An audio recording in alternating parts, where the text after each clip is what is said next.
Bismillahirrahmanirrahim. Hakikat pengembangan kurikulum dalam kurikulum pembelajaran TK. Assalamualaikum warahmatullahi wabarakatuh. Sebelum memulai pembelajaran, sepatutnya kita berdoa terlebih dahulu. Mari kita berdoa bersama-sama.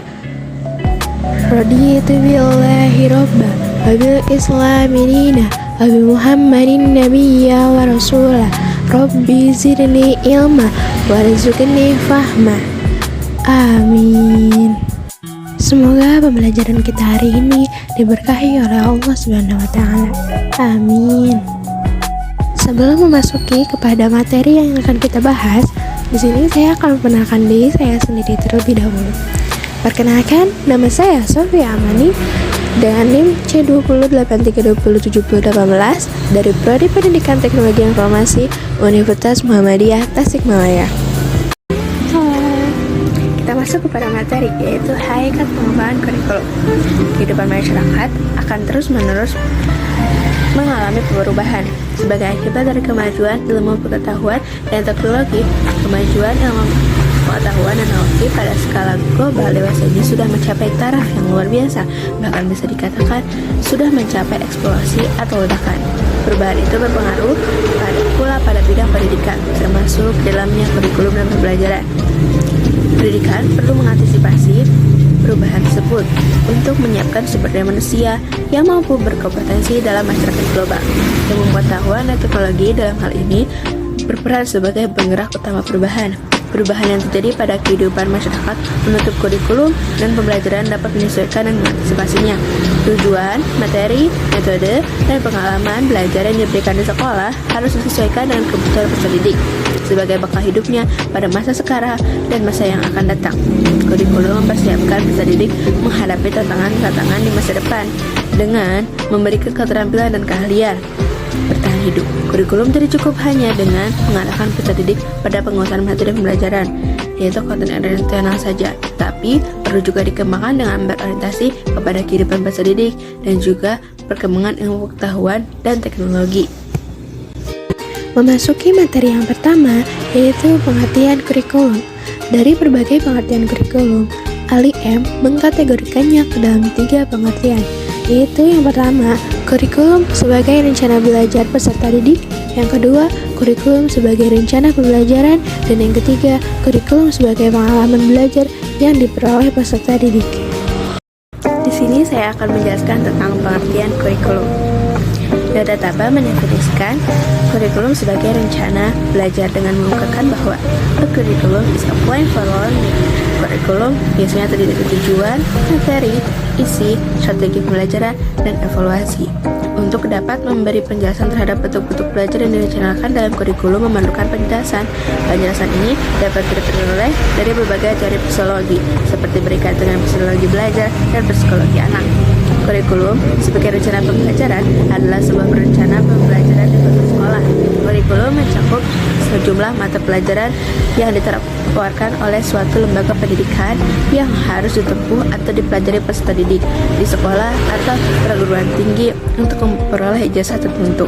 Ini bermakna proses pendidikan di sekolah yang termasuk kurikulum hanya mata pelajaran yang harus dipelajari peserta didik, sedangkan kegiatan belajar tidak termasuk ke dalam kurikulum. Kurikulum tradisional, kegiatan belajar dibagi menjadi 3, yaitu kegiatan termasuk ke dalam kurikulum, yaitu kegiatan-kegiatan belajar dalam pelajari mata pelajaran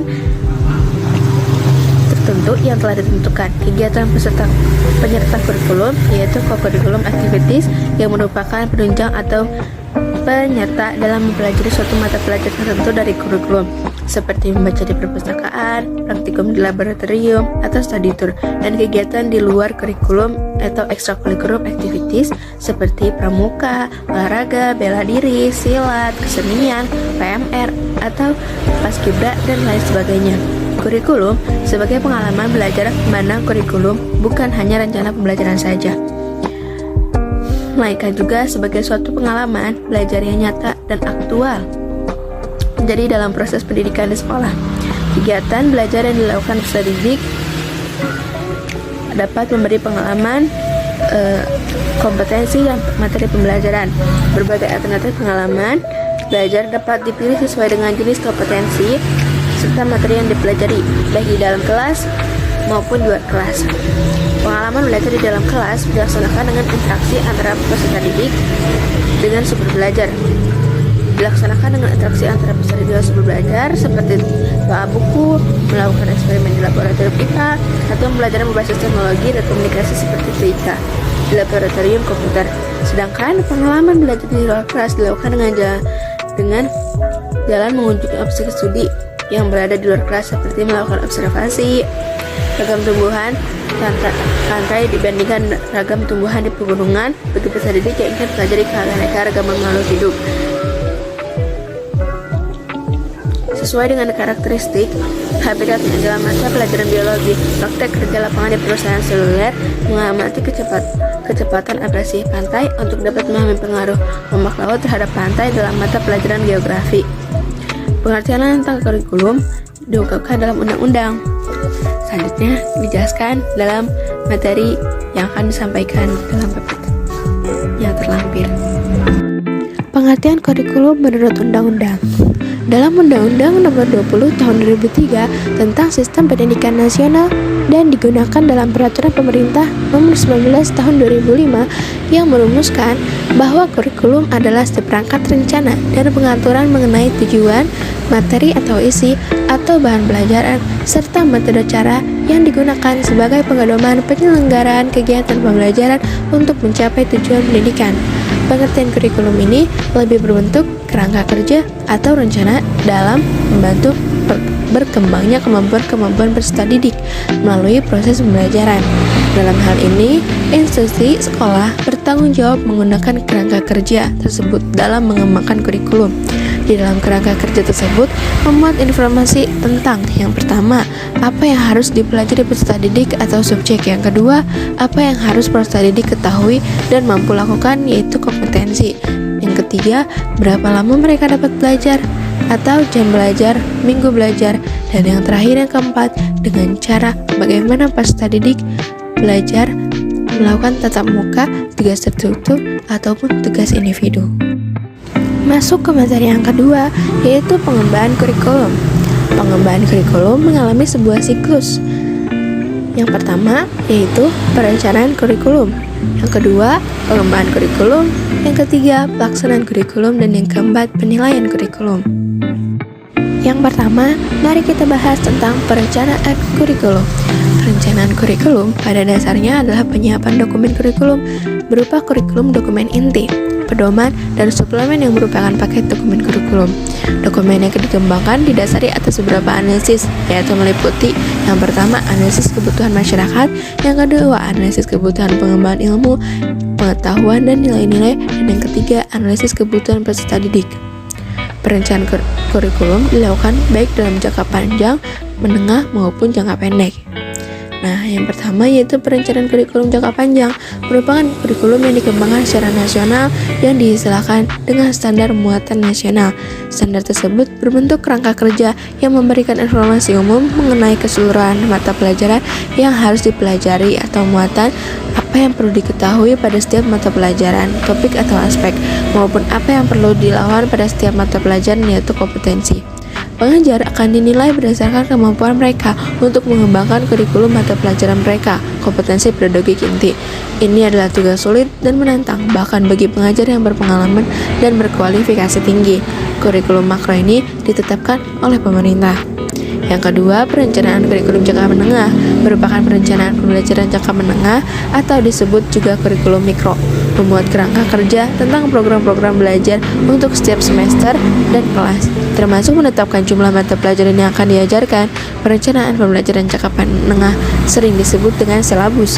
Perencanaan pengajar adalah mengembangkan silabus ini.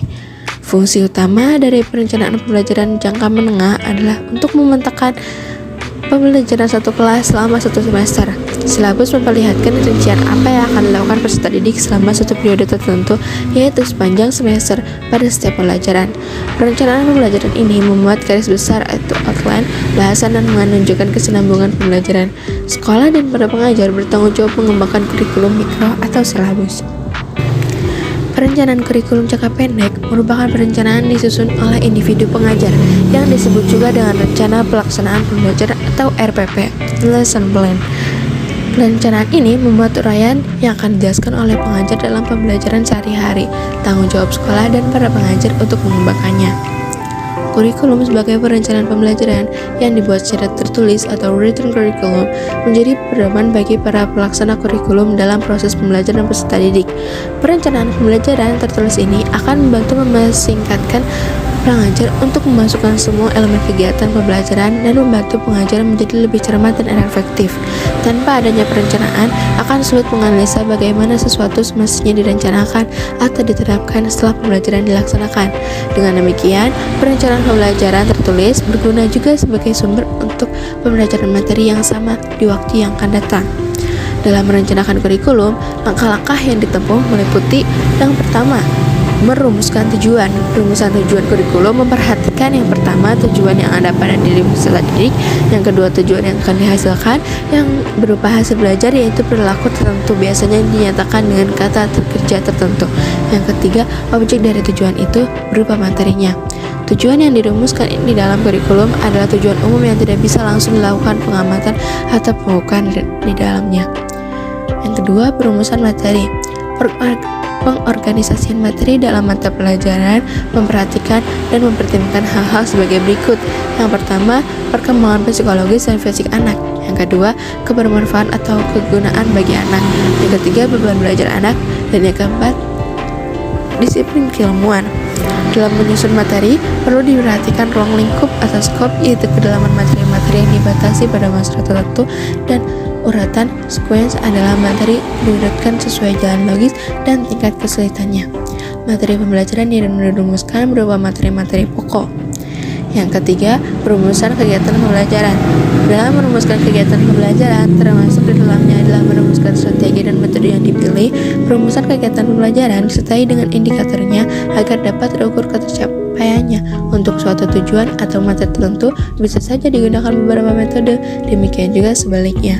Yang keempat, penentuan alat evaluasi yang diperlukan. Alat atau instrumen evaluasi diperlukan dalam menilai proses dan output pembelajaran. Penentukan alat evaluasi yang cocok bisa didasarkan kepada tujuan pembelajaran maupun pertimbangan yang lain. Tentang jenis alat evaluasi yang banyak diperlukan untuk tiap domain tujuan.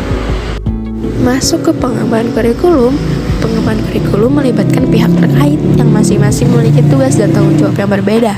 Pihak-pihak yang terlibat dalam pengembangan kurikulum meliputi yang pertama, pengambil keputusan yang terkait dengan penetapan kurikulum seperti kepala sekolah atau Menteri Pendidikan. Yang kedua, ahli kurikulum. Yang ketiga, ahli disiplin keilmuan. Yang keempat, ahli psikologi. Dan yang kelima, pengajar seperti dosen atau guru. Dalam mengembangkan kurikulum dapat dilakukan dengan terlebih dahulu mengajukan 4 pertanyaan dasar dalam pengembangan kurikulum, yaitu pertanyaan pertama, what educational purpose should the school seek to attain, yaitu tujuan pendidikan atau pembelajaran mana yang ingin dicapai oleh sekolah. Ini pertanyaan tentang tujuan. Yang kedua, pertanyaan kedua, how can learning experience be selected which are likely to be useful in attaining this experience, yaitu pengalaman pendidikan yang bagaimanakah yang harus disisapkan untuk mencapai tujuan atau kemampuan apa saja yang harus diberikan kepada peserta didik. Ini pertanyaan tentang materi. Yang ketiga, pertanyaan ketiga, how can learning experience be organized for effective instruction, yaitu bagaimana mengorganisasikan pengalaman pendidikan atau pengalaman belajar tersebut secara efektif. Ini pertanyaan tentang strategi atau metode. Dan yang terakhir, pertanyaan keempat, how can the effectiveness of learning experience be evaluated, yaitu bagaimana menentukan bahwa tujuan sudah berhasil dicapai. Ini pertanyaan tentang evaluasi. Langkah-langkah dalam pengembangan kurikulum dilakukan dengan mengembangkan keempat komponen utama kurikulum, yaitu mengembangkan tujuan, materi bahan atau isi, strategi atau metode, dan evaluasi. Setiap komponen kurikulum merupakan suatu kesatuan yang saling berhubungan dan saling berpengaruh antara satu dengan yang lainnya. Jalinan hubungan itu dapat membentuk siklus atau yang berhubungan. Bagaimana mengetahui bahwa tujuan telah berhasil dicapai? Dalam pengembangan kurikulum, setiap pengembangan satu komponen dapat mempengaruhi pengembangan komponen-komponen lainnya. Tujuan dapat mempengaruhi pengembangan materi pembelajaran, juga dapat mempengaruhi pengembangan strategi maupun evaluasi pembelajaran. Demikian pula, komponen-komponen lain dapat mempengaruhi setiap komponen-komponen kurikulum yang lainnya. Dengan berpedoman pada komponen-komponen kurikulum tersebut, maka mengembangkan kurikulum dapat mengikuti langkah-langkah sebagai berikut. Yang pertama, mengembangkan tujuan kurikulum. Rumusan tujuan dibuat berdasarkan analisis terhadap berbagai tuntutan, kebutuhan, dan harapan. Oleh karena itu, tujuan dibuat dengan mempertimbangkan faktor-faktor masyarakat, peserta didik itu sendiri, serta ilmu pengetahuan dan teknologi. Tujuan pendidikan menjadi fokus dan sasaran utama semua kegiatan pendidikan, termasuk penyusunan kurikulum.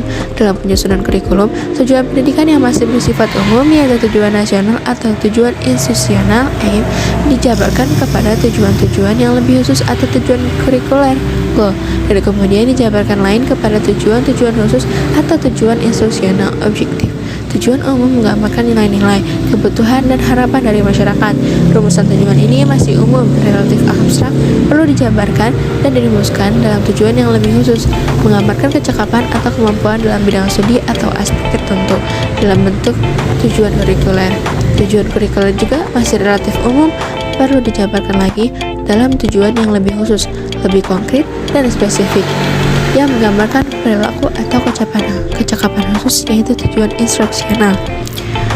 Yang kedua, mengembangkan materi.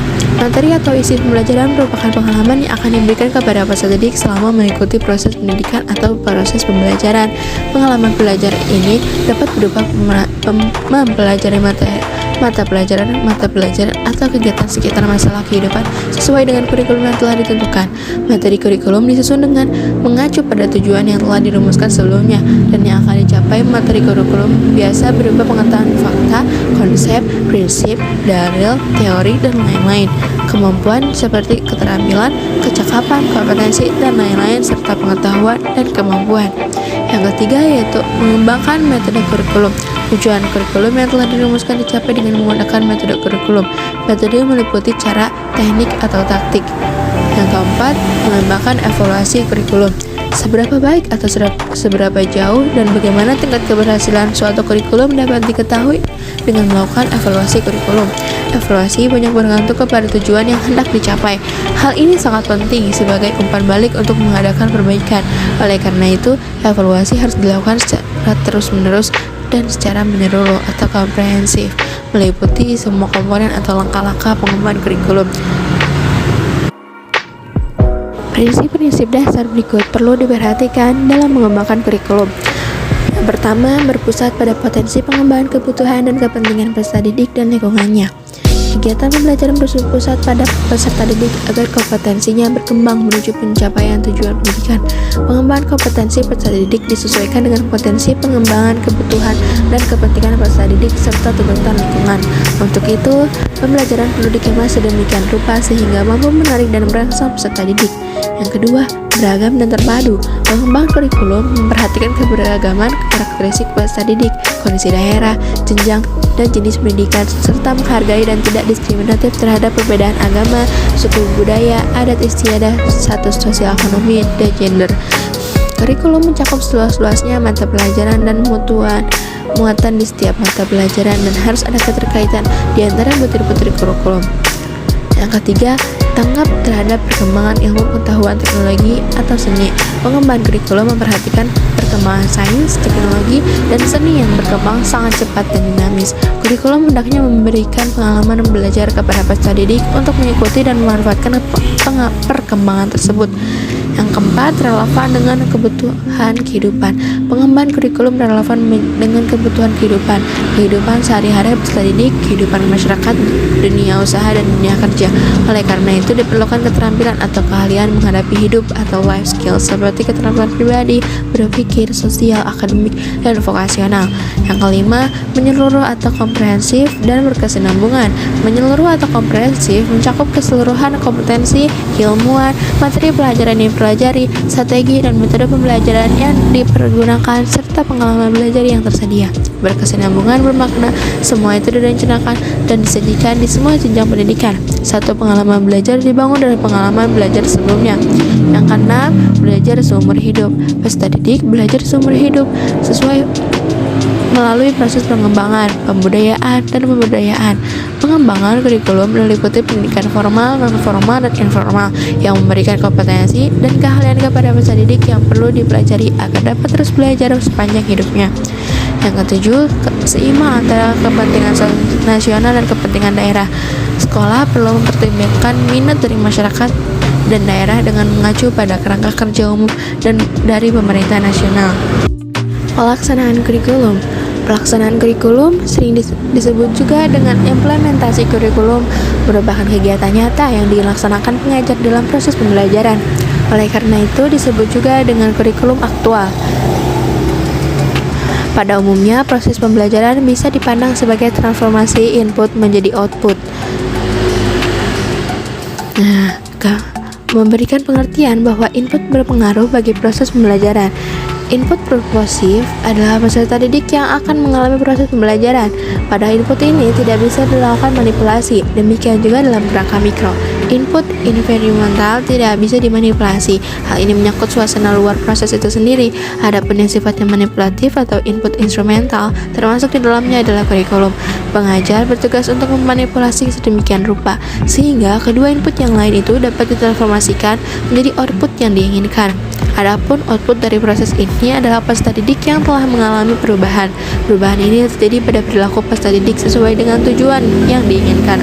Dalam proses transformasi pembelajaran, pengajar merupakan pelaksana atau implementer. Peran pengajar dalam hal ini meliputi yang pertama, pembagian tugas antar pengajar dan tenaga kependidikan. Tugas guru adalah sebagai pengajar dan tenaga kependidikan yang mentransformasi pengetahuan kepada peserta didik melalui berbagai cara dan metode yang efektif. Membuat silabus pembelajaran dan rencana pembelajaran. Silabus berisi dokumen persiapan guru untuk mengajar yang dijadikan sebagai pedoman mengajar selama 1 semester. Berisi standar kompetensi yang sudah disiapkan oleh pusat, kompetensi dasar sebagai penjabaran dari standar kompetensi serta indikator sebagai penjabar dari kompetensi dasar. Melaksanakan pembelajaran. Pelaksanaan pembelajaran dilakukan guru baik di kelas maupun di luar kelas, baik secara langsung face to face maupun pembelajaran menggunakan media. Dalam hal ini tugas guru tidaklah mudah karena keberhasilan pelaksanaan pembelajaran dapat dilihat dari indikatornya yang dapat diukur. Yang keempat, melaksanakan penilaian proses. Penilaian proses ini dimaksudkan adalah penilaian terhadap keberhasilan proses pembelajaran yang bertujuan untuk memperbaiki pembelajaran dan bukan untuk menilai akhir pembelajaran. Dan yang terakhir, memberikan umpan balik atau feedback. Umpan balik dapat diberikan guru pada peserta didik sebagai bentuk respon, atau peserta didik kepada guru sebagai dampak dari proses pembelajaran. Keduanya sangat diperlukan untuk menentukan keberhasilan dalam kegiatan pembelajaran. Masuk yang keempat, yaitu penilaian kurikulum. Penilaian kurikulum sebagai suatu proses meliputi yang pertama, penilaian kurikulum yang dilakukan terhadap unsur tertentu pelaksanaan perangkat kurikulum. Yang kedua, penilaian kurikulum yang dilakukan terhadap keseluruhan pelaksanaan perangkat kurikulum. Penilaian kurikulum berfungsi untuk satu, mendiagnosa atau to diagnosis kegagalan atau kelemahan pelaksanaan kurikulum. Yang kedua, merevisi to revise untuk mengantisipasi kekurangan atau kelemahan selama pelaksanaan kurikulum. Yang ketiga, membandingkan to compare dengan kurikulum sebelumnya atau dengan kurikulum luar dalam upaya mencapai bentuk kesempurnaan. Yang keempat, mengantisipasi kebutuhan-kebutuhan yang berhubungan dengan bidang pendidikan atau anticipated educational needs. Dan yang kelima, menentukan tujuan yang sudah tercapai atau to determine if objective have been achieved. Dalam membuat perencanaan, melakukan pengembangan, pelaksanaan, dan evaluasi kurikulum, prinsip-prinsip ilmu pengetahuan dan teknologi harus diperhatikan.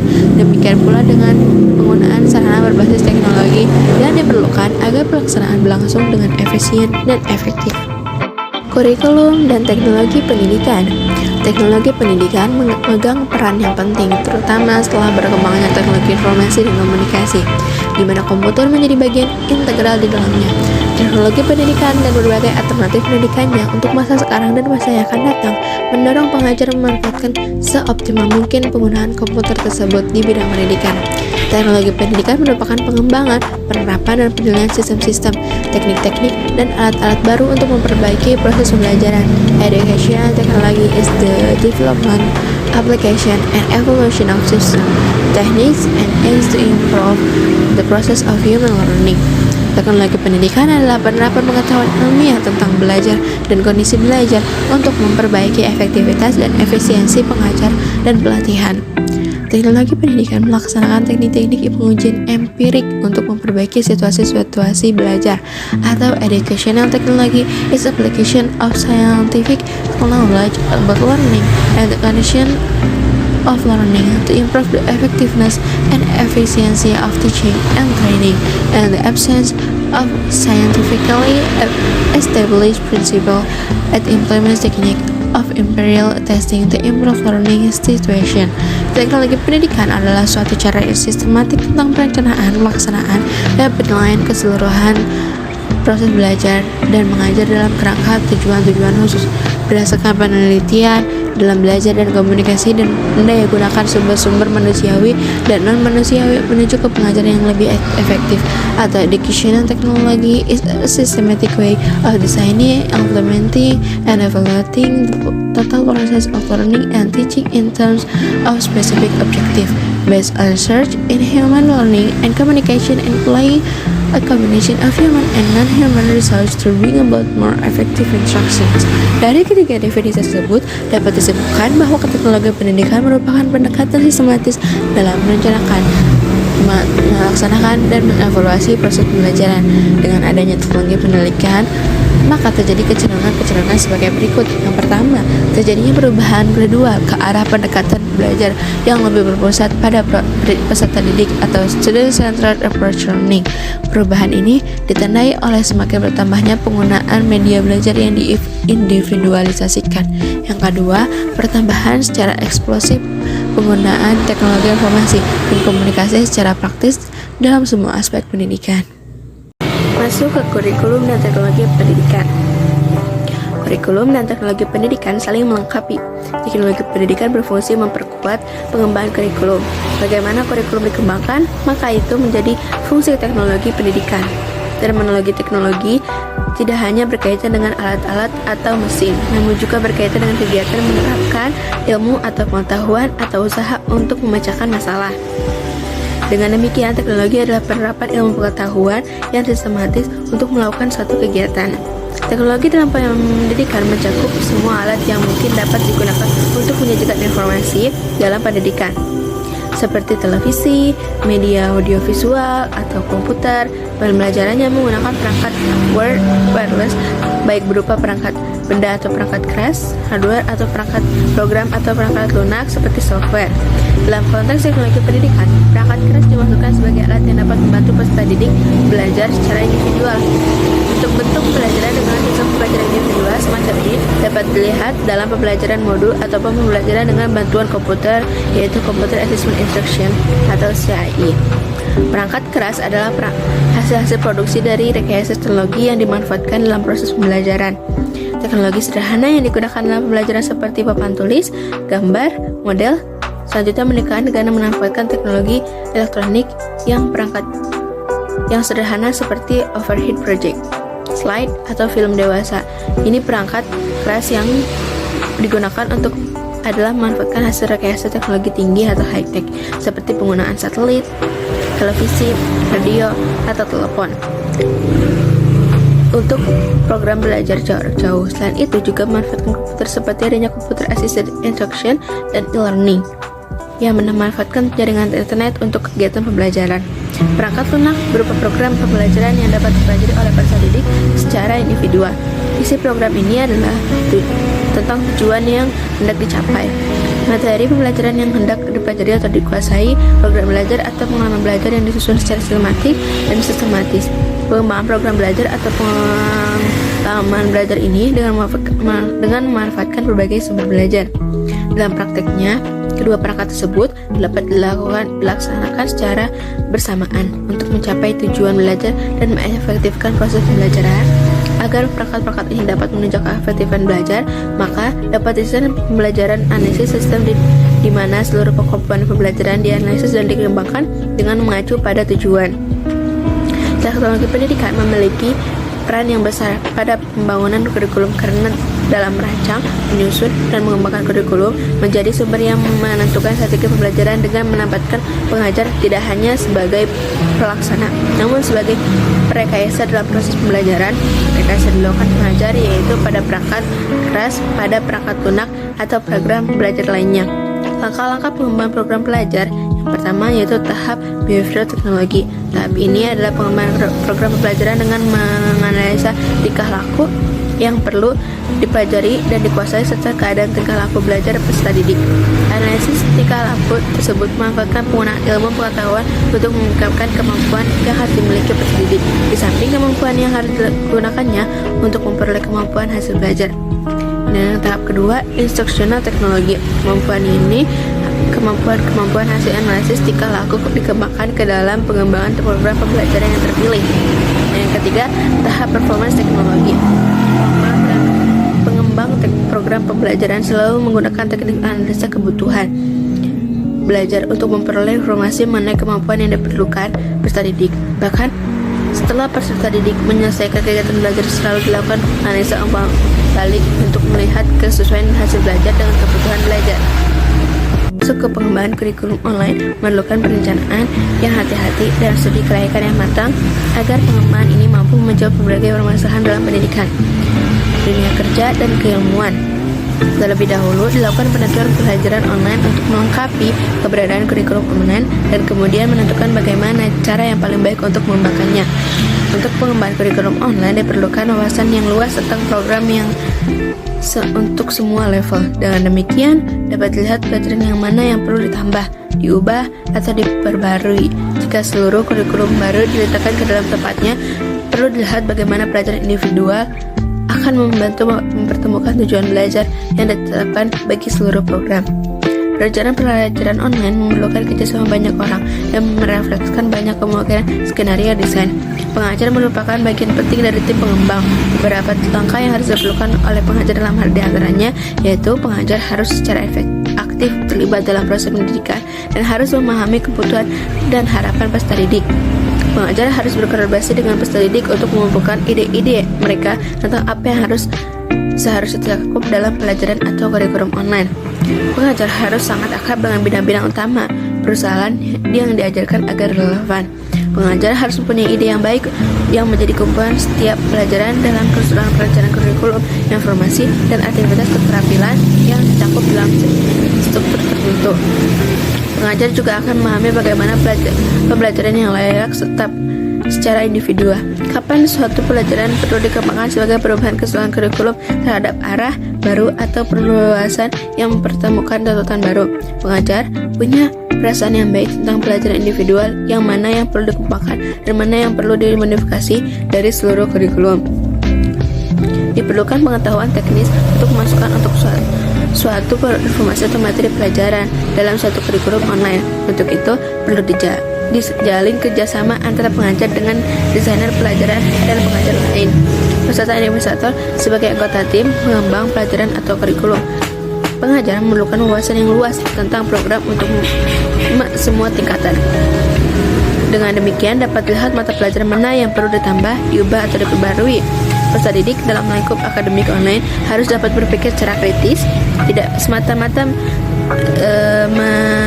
mesingkatkan informasi, melainkan juga dapat menerapkan pengetahuan mereka pada situasi baru. Cara mendesain kurikulum dan mata pelajaran harus merefleksikan kemajuan peserta didik melalui serangkaian kegiatan yang cermat untuk menciptakan dan mengawasi pengalaman belajar. Untuk pendidik yang berhasil, peserta didik harus disiapkan pada kegiatan online, membantu peserta didik menggunakan teknologi penemuan dengan mata pelajaran online, dan sosialisasi peserta didik pada pekerjaan dalam mata pelajaran online dan sosialisasi peserta didik pada pekerjaan dengan lainnya melalui internet adalah komponen-komponen penting bagi keberhasilan kurikulum online yang efektif, meliputi kelas-kelas atau paling tidak modul-modul yang membantu peserta didik menyesuaikan diri pada pendidikan yang memanfaatkan kemajuan ilmu pengetahuan dan teknologi di bidang elektronik. Mata pelajaran online dapat meningkatkan partisipasi semua peserta didik selama proses pembelajaran. Misalnya, Selama proses pembelajarannya, misalnya, semua peserta didik didorong untuk mempartisipasi. Setiap orang mempunyai kesempatan menjadi pendengar. Kegiatan ini akan dirasakan sulit jika belajar di kelas saja. Sekian materi yang dapat saya sampaikan. Kurang lebihnya mohon maaf. Kesalahan datangnya dari saya dan kebenaran serta keberkahan datangnya dari Allah Subhanahu wa taala. Mari kita tutup pembelajaran kita hari ini dengan mengucapkan hamdalah, alhamdulillahirabbil alamin, serta doa kafaratul majlis. Subhanakallahumma bihamdika asyhadu an la ilaha illa anta astaghfiruka wa atubu ilaik. Wassalamualaikum warahmatullahi wabarakatuh. See you next time.